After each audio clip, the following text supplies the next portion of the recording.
Tēnā koutou, tēnā koutou, tēnā koutou katoa. Welcome to Sorted's Money Month webinar, How an Emergency Fund Can Save Your Life. Over the next 45 minutes, you'll hear from industry experts and have the opportunity to pop your questions into the Q&A. We're recording this webinar so we can share it with others. So who are we? I'll start by introducing myself. Ko Minator te maunga, ko Inismon te motu, ko Mor Iredun te moana, ko Ngāti Wera, ko Inganarangi, ko Kotiana taku iwi, ko Apperley, Hughes, Edmonds and Mackenzie taku ingoa whānau, ko Kate Hannah aho. Kia ora everyone, I'm Kate Hannah, the National Strategy Lead at Te Ara Ahunga Ora Retirement Commission, and I'm delighted to be chairing this Sorted webinar today. So who's Sorted? You're all here to hear from Sorted experts and industry experts. Sorted provides free, independent and impartial information about money matters, and it's run by Te Ara Ahunga Ora Retirement Commission. Te Ara Ahunga Ora Retirement Commission aims to empower the people of Aotearoa on their journeys to a better retirement by helping them better understand their money. We can't give specific advice, but we'll talk about some great resources you can use to make more informed financial decisions. We do recommend that you take notes. As we enter into this learning space together, let's share a karakia timatanga to set the tone for our mahi.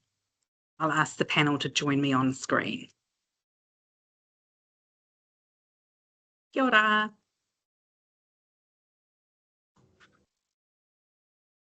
Tuia I ronga, tuia I raro, tuia I roto, tuia I waho, tuia ki te ara ahanga ora, kia whaihua, kia ora, haumi e, hui e, tai ki e.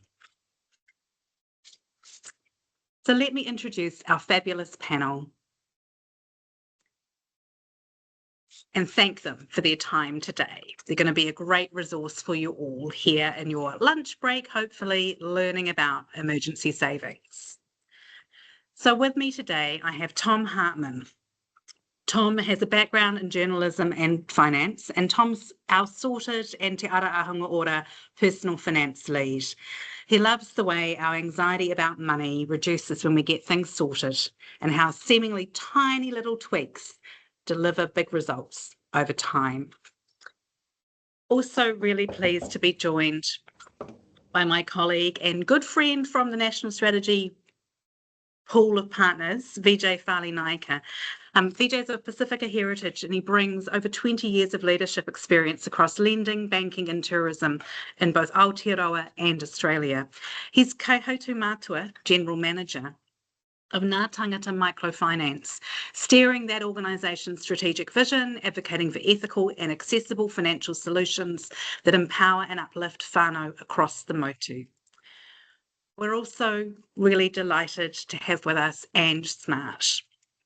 Ange is the team lead at Money Talks, and she's been the team lead at Money Talks for over 4 years.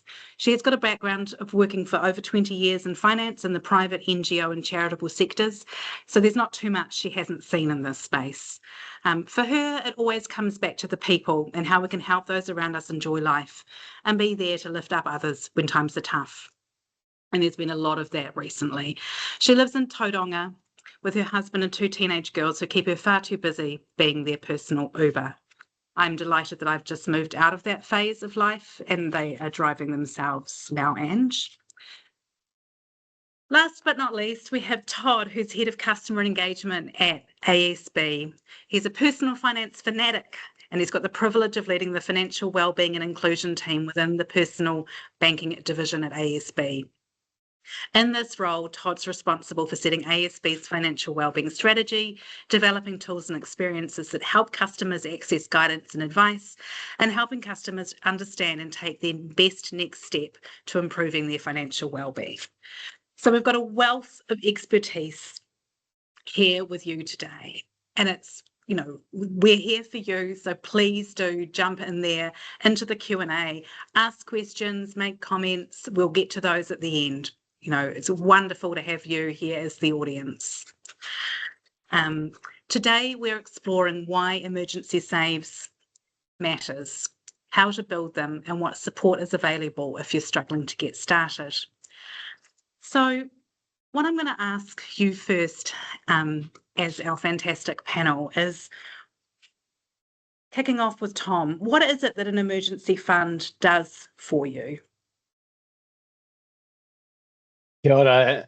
Thanks, Kate, and it's great to be alongside everyone on this panel. I'm looking forward to this discussion a lot. And I was thinking this choice of the theme of emergency savings for Money Month. It in some ways it's controversial because this is a tough time in the economic cycle. So ideally, we'd be talking about emergency savings when times are good, preparing for when times are bad. And for many people, possibly many of us who we know, who we're close to, those of you on the call may know people who have just spent down their emergency savings to get through this tough time. And I know when I've talked to Ange in the past, I'm looking forward to unpacking, where people are really at. But the truth is, these days, acknowledging, that there are 480,000 people in arrears still in the country, that it's very easy to see during this time how important having an emergency fund is. But what's not so easy to see is the benefits it has for us, even our mental well-being. Because for some years now, probably about more than a decade, we've gotten away from that attitude. People who are don't have emergency savings, people who are not saving, that it used to be thought, that they didn't make such good decisions. Well, it turns out that not having an emergency savings keeps you from making good decisions, because it can be the equivalent of, not getting a good night's sleep. So this is really important. Really glad to be a part of this conversation. And, a lot of those good things that emergency funds can do for you are right there on the slide. Thanks, Tom. I'll throw to you, Todd.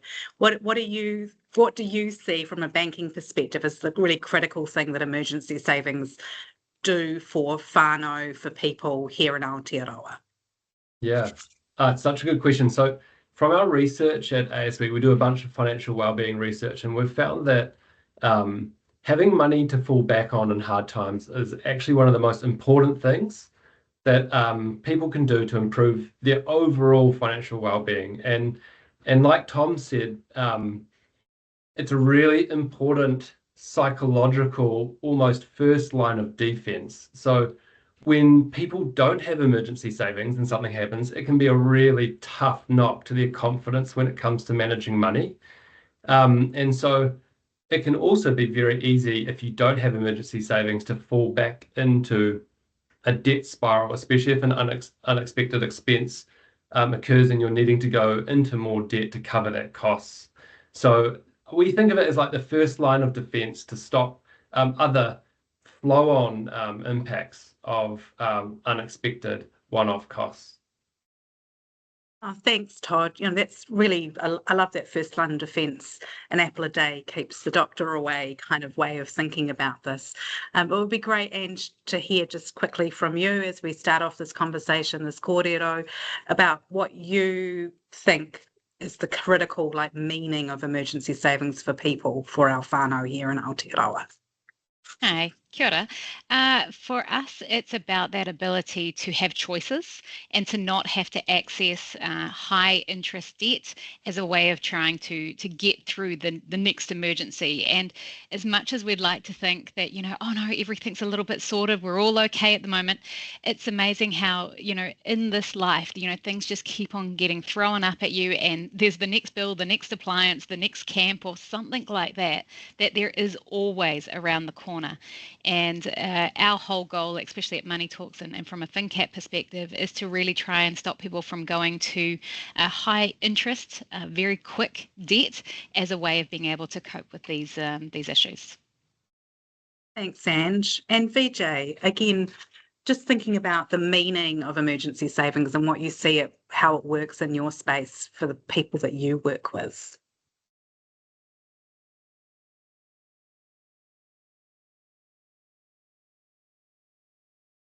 We're having some sound issues there, Vijay.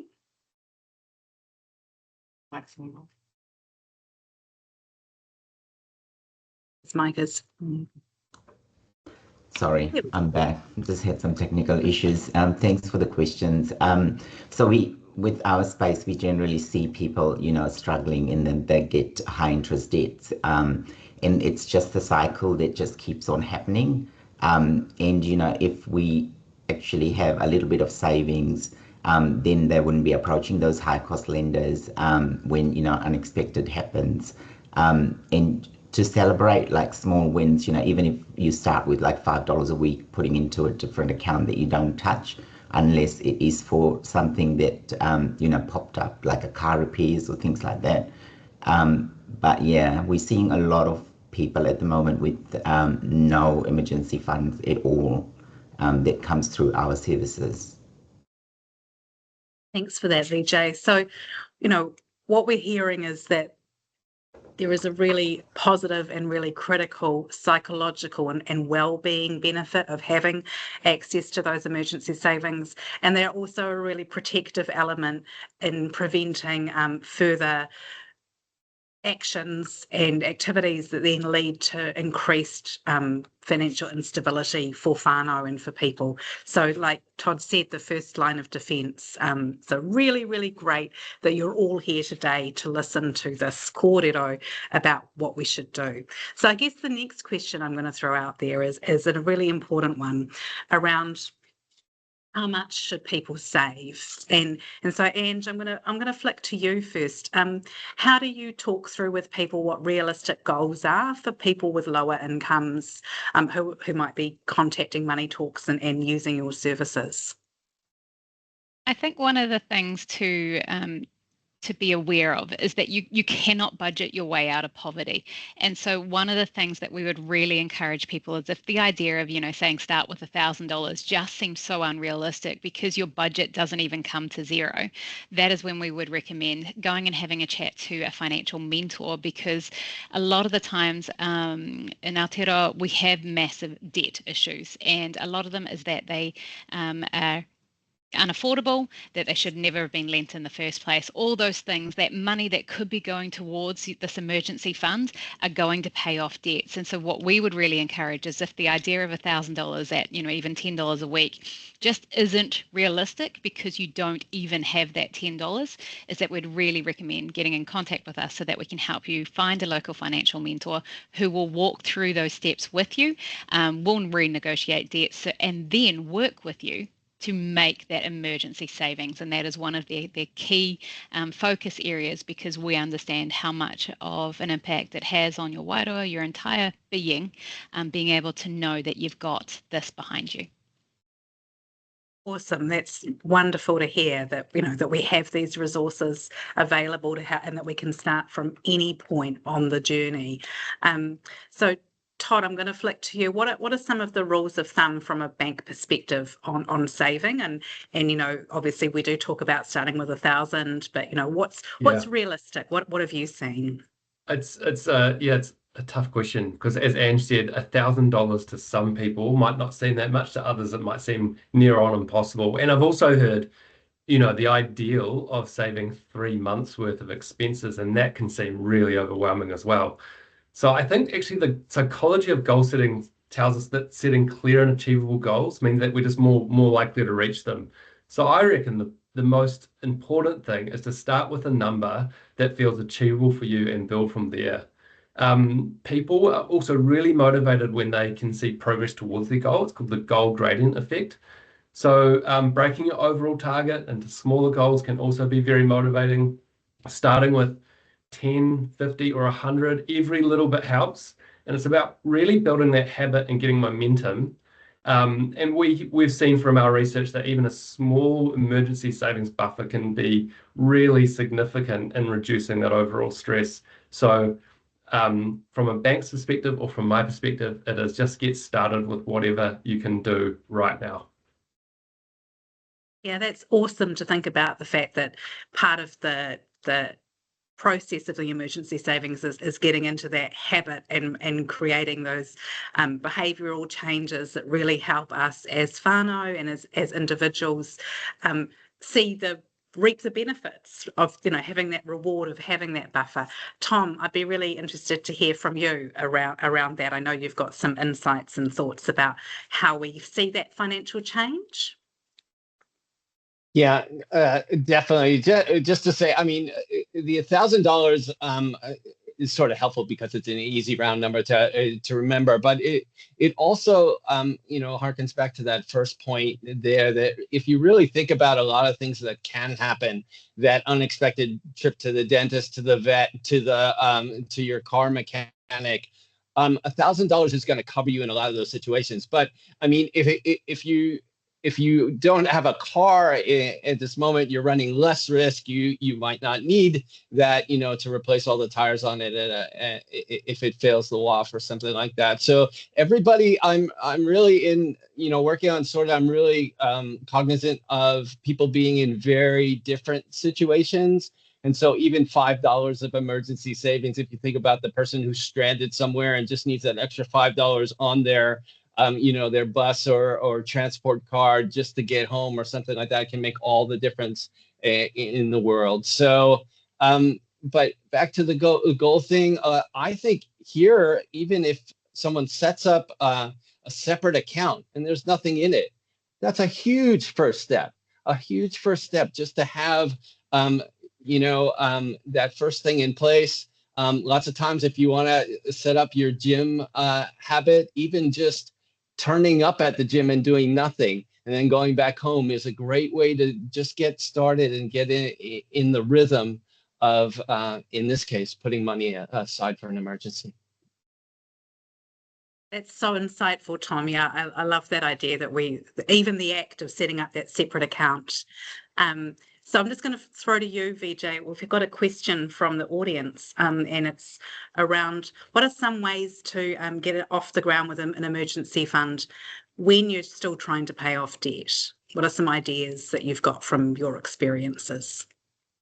So we work alongside the financial mentors who help our clients face to face, and so we don't really deal with the client face to face ourselves. So they set up realistic small goals for their clients and to achieve even like $5 a week, just to build a habit, and over time with support, and that habit builds confidence and financial resilience.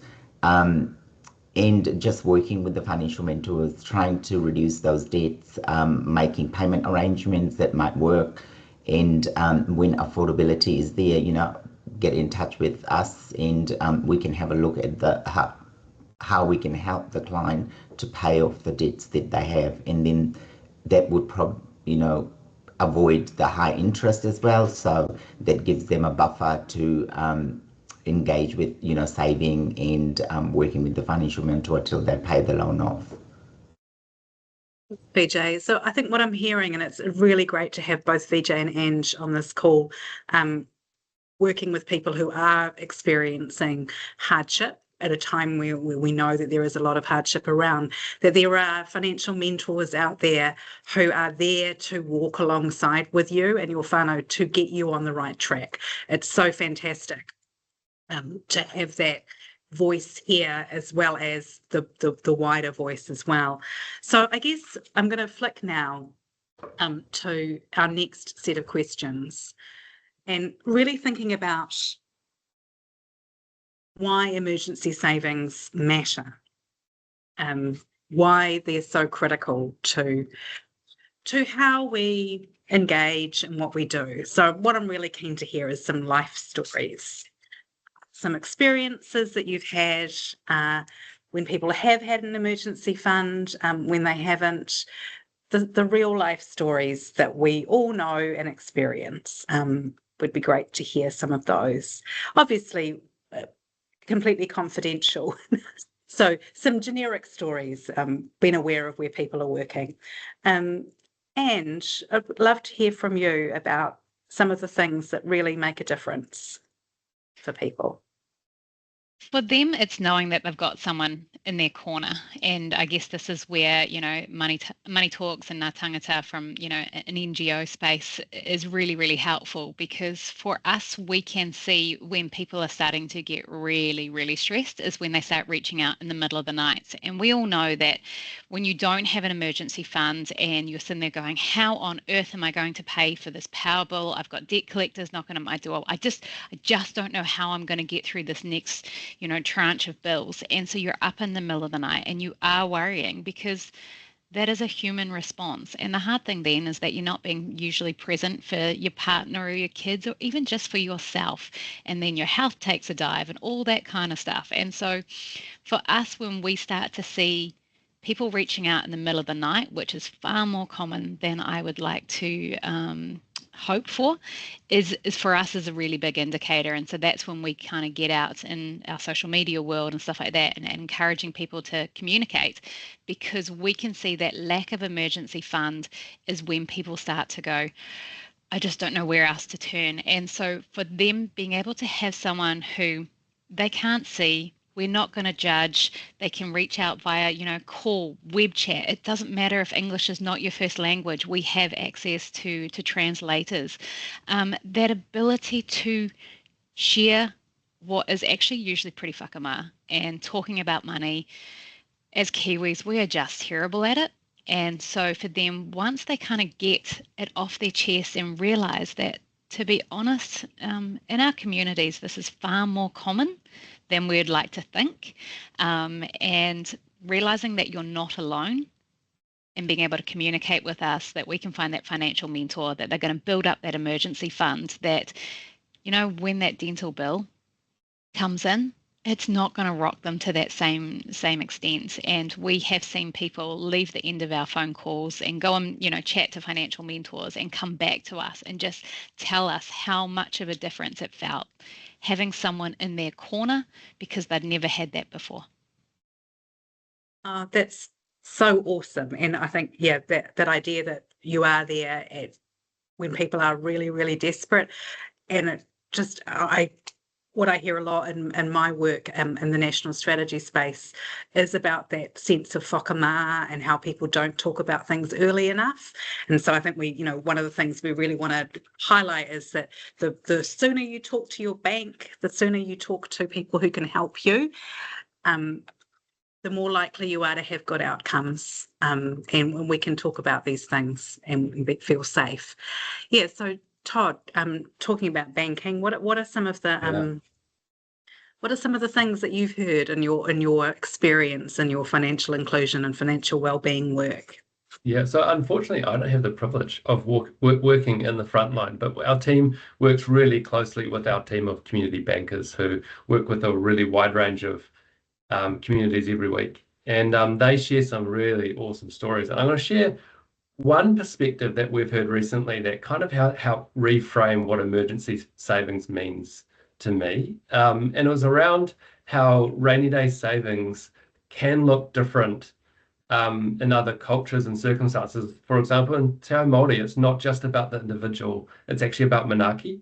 And so it's about supporting whānau in times of need, say, tangihanga or kaupapa Māori, and we hear stories about how whānau save $10 a week, and that can cover travel costs or unexpected gifts and things like that. And the one quote that really stuck with me is that emergency savings means that the true wealth is what you can give, just not just in what you keep. And I thought that was a really powerful framing of what emergency savings is, and the power it can have not just for you, your whānau, but also others in the community.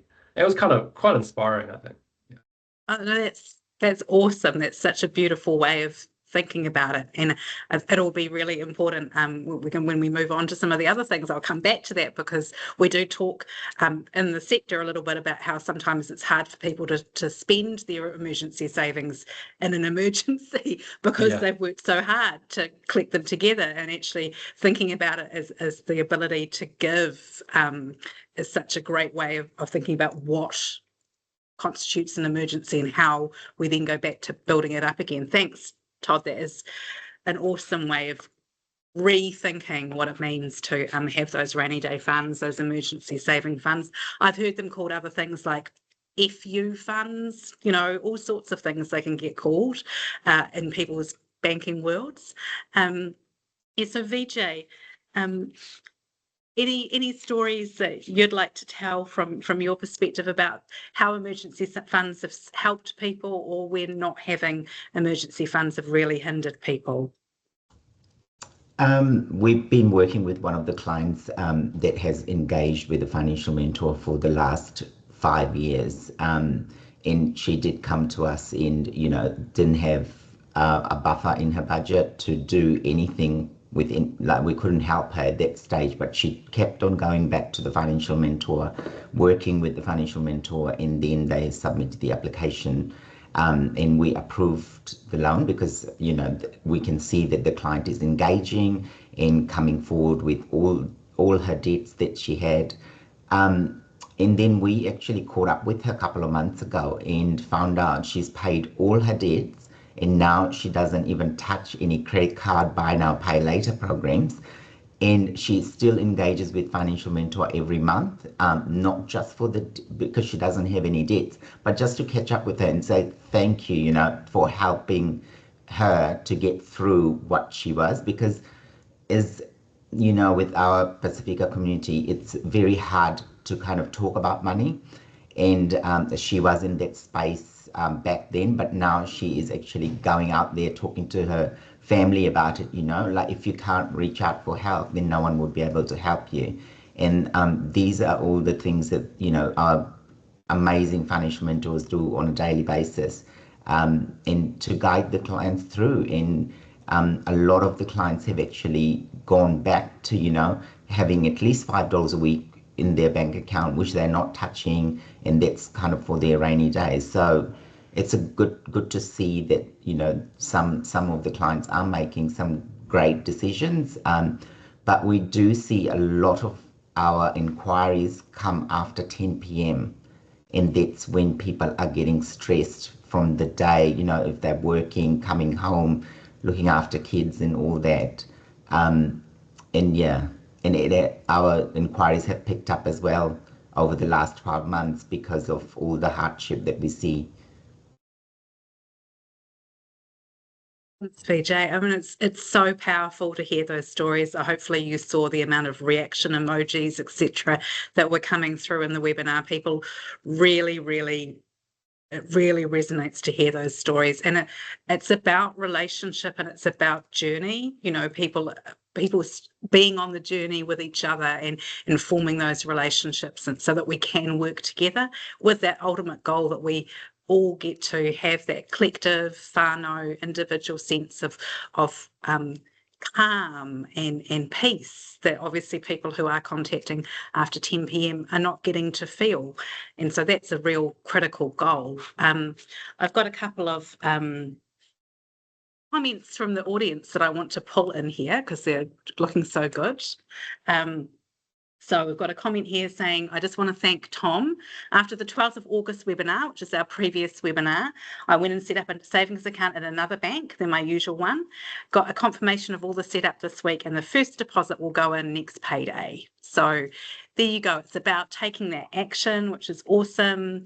Another comment from someone saying that just recently their emergency fund covered their car insurance excess when she had to make a recent claim. So the kinds of things that just help people not get sidelined from what they're working on, be it small or be it big, when life happens, because life does really happen to us. So Tom, love to hear some stories from you about how emergency savings save people's bacon. And great to hear that somebody's enacted what we talked about on the 12th of August. Oh yeah, this is powerful stuff. What's really jumping out for me from this conversation, and Todd, I just wanted to thank you for bringing it up, is that lots of times when we talk about sorting our money, people start to think of their own situation, but actually emergency savings can be a collective thing, and lots of people choose to tackle it this way. And it's really helpful when there's different levels of income, lumpy incomes, you're going through different times. This is not something that everybody needs to do on their own. I see friends doing it together, whānau, obviously, but this can be a collective thing. And Kate, some years ago, I had to look into, whether all this focus on money makes us more selfish. It actually makes us, without wanting to, a little bit self-sufficient. And so we look at our own situation maybe a bit too much. However, emergencies, there's something that happens to us as a collective very, very often. And so this is something that we can actually be there for each other to get through. And a couple of things spring to mind. Obviously, it was a collective thing this past week when we had a hot water feed to our main bathroom burst in the middle of the night at midnight. I was away and got this call in the middle of the night. Or lots of things can happen. I've been joking with the team that I invented a new way to break an iPad this month, and I have a feeling that it has to do because we're focusing on emergency savings. So what you do is you work at a standing desk, you have the iPad on it charging, and suddenly it careens into the heater that's below, glass everywhere. And so emergency savings, there you go. There you go. Works out well.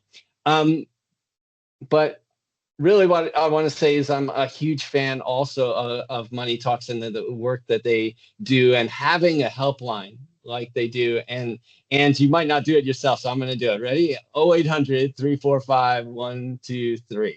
It's really easy to remember, and you can text them, you can use it anonymously and all that. And so a shout out to you guys for all of the work you do. I know I've met your team before. It's just fantastic work. Yeah, and I think that's a really perfect chance for me to segue and answer a couple of questions from the audience. So Money Talks is a completely free service, and they will put you in touch with financial mentors who will also help you. So please do not hesitate to reach out and be put in touch through Money Talks, or you can also get referred to financial mentors through your bank. So these are things that are there for you. They're funded by government to support people so that they can get out of the debt cycle and make these really good decisions for themselves and their whānau. So get out there, karawhiua, get amongst it, whānau. We're gonna do it. I'm gonna have another quick look at the questions to see if there's anything else I can ask. We've got some questions about types of accounts and things like that. So I'm probably gonna throw out to all of us and get into some details. What we wanted to talk about next is, and I guess types of accounts and ways to access things is a really good idea. We're here to talk about barriers to saving and how to overcome them. So, Todd, since we've got a question in the chat, what kinds of tools or products can help people save more easily from a banking perspective? Oh, great question. Tools or products.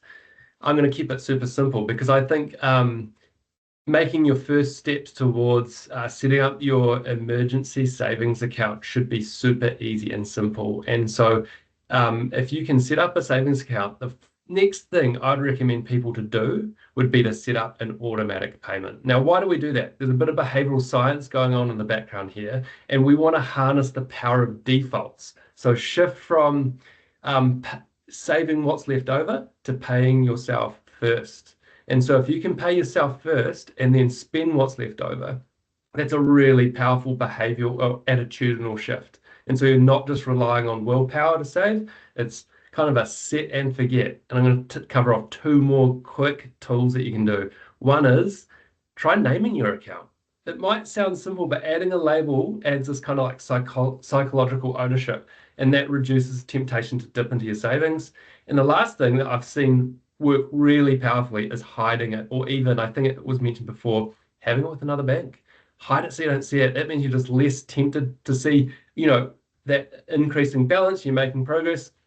But if you can't see it, we've actually had customers come into the bank in an emergency, and then the frontline team able to remind them that they've actually got a hidden account. And the relief and joy that these customers have felt because they'd forgotten about, which is, in some ways, a bit tricky, but an awesome outcome for those customers. That's awesome. And I think it goes to show that there are products and tools that can help us. From a personal experience, having my emergency savings account as a hidden account is very much the best way for me to not consider shoes an emergency ever. So it's worked for me. Yeah. I can advise that is good. We've got a couple of really important questions from people around the barriers to saving and how to overcome them. So we've got, and again, I would like people to jump in, but this might be for Vijay, for Ange, and also for Tom. We've got people asking about how do we break that cycle of living week to week and having that room to budget. So I might jump to you, Ange, and then we can talk around that. I think probably one of the things that we see quite often is overestimating how much you can put away each week as saving. And so you end up feeling like you've constantly failed because you're going back into your emergency account and pulling it out to pay. So that says to me that the budget was not correct. And so, if you're trying so hard to go, yep, cool, I'm going to put $100 a week away, but every week you're having to take at least 50 out to go and pay for something else, you end up feeling defeated. So what I'd really recommend is go back to, the budget templates. There's cash flow templates. There's all those really great things out there so that you've got a really good idea of what your budget actually looks like, so that when you can decide this is how much I can put away for my savings. And what we would always recommend is that you actually have two savings accounts. So one is your long-term savings, and then one is your emergency savings. And a rule of thumb that I personally do with my children is that if they want to spend their savings, they're never allowed to take out more than half in one go, so that you never completely cause yourself to be without. And so if they want to spend something that's $300, they're going to have saved $600. So when you're looking at, can I do this and do this well, make sure you're not overestimating exactly how much you can save, because if you feel like you're always going back and robbing Peter to pay Paul, you're going to start feeling deflated and think this is not working. It is working, but it's just really making sure that your budget to start off with is the correct thing. Thanks, Ange. There, that's super important advice, and I think people do. It's a bit like New Year's resolutions, isn't it? You kind of go, I'm going to go big, I'm going to go large, I'm going to do this, and then, but being realistic and thoughtful is a really way of doing it. Vijay, I'd be really keen to hear about how you can help people who feel like savings are impossible. I think, Ange's correct about, using those tools that can help you do the budgets. Like we do have My Money Kit, which is a 7-week program where you do go through that online, where we teach, how to do budgeting and what would it look like to have funds available at the end of the week when you get paid. Personally, a couple of years ago, we opened a bank account with ASB because, we have bank accounts there, but we chose to have two to sign account where both of us has to agree to take the money out, and also hidden that on our app, so we don't really see it on a daily basis if we are doing our banking. So that has helped me save as well. And like Kate, I do work in the city, and it's very tempting when you go past like Smith & Co, which is no longer there, but yeah, so that was kind of my thing. Like, and then my friends have actually given me some advice as well. If you are looking at buying something, just add them on the cart, and then maybe if you do need it in a couple of days time, then go back and if it's a need. But yeah, just having those tools and asking, like the banks as well, what other tools are available, and like there's other things available like Booster Savvy as well, which is an app that you can do online as well. So yeah, there's a whole lot of tools available, but getting yourself engaged in those kind of tools and then making some good decisions. That's awesome. Thanks, Vijay. And we've got some people asking about how to hide accounts, which is probably a bit too technical to get into, but there are ways that you can have them not visible on your internet, on your banking, on your app, for example, but they'll be visible when you log into internet banking on your desktop computer. So you can talk to your banking staff or give your bank a call or make a request through your bank app, do one of those direct messages. And that's really a great way to get the logistics of what can work for you with your bank. I wanted to touch on, we've had a comment from somebody who's going to be using their emergency fund to help some whānau who need to be moved to safety, some dear close family members. And I think, both sort of two things, that it really shows that really important collective part of what emergency savings does for you, that it gives you that freedom to be the person that you want to be able to be for your whānau, but also that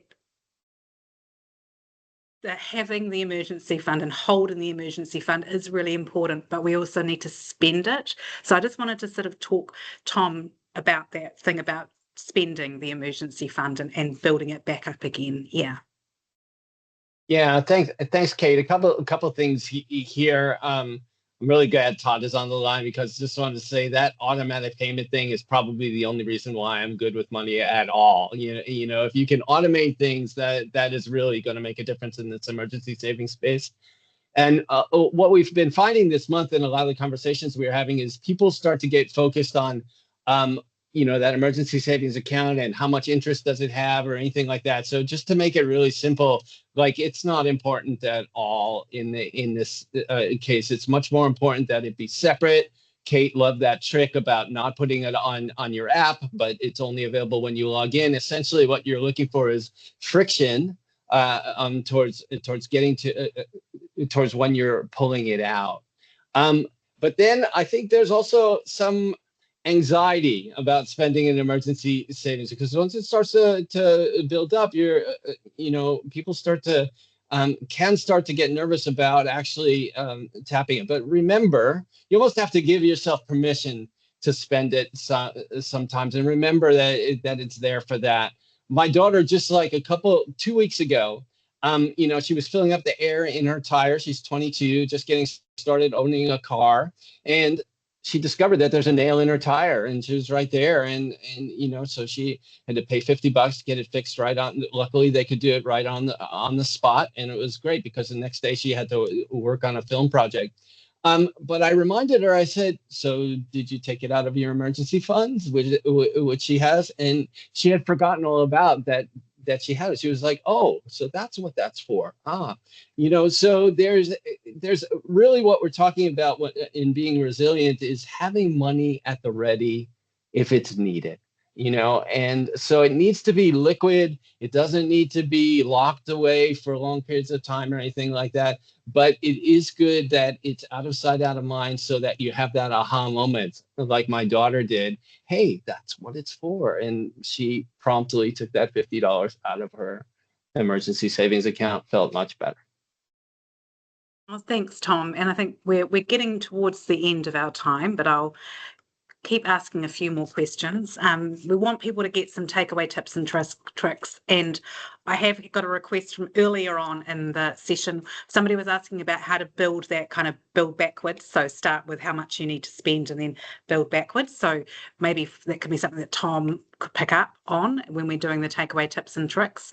We've got here some great stuff that we've already talked through. So using a separate account, automating that saving, setting a goal, and that goal can be whatever is achievable. And I think it was really important to hear that from Ange and Vijay, that, small achievable goals that mean that you get that sense of reward and feeling like you've achieved something is more important, is what's actually going to help you continue to do it.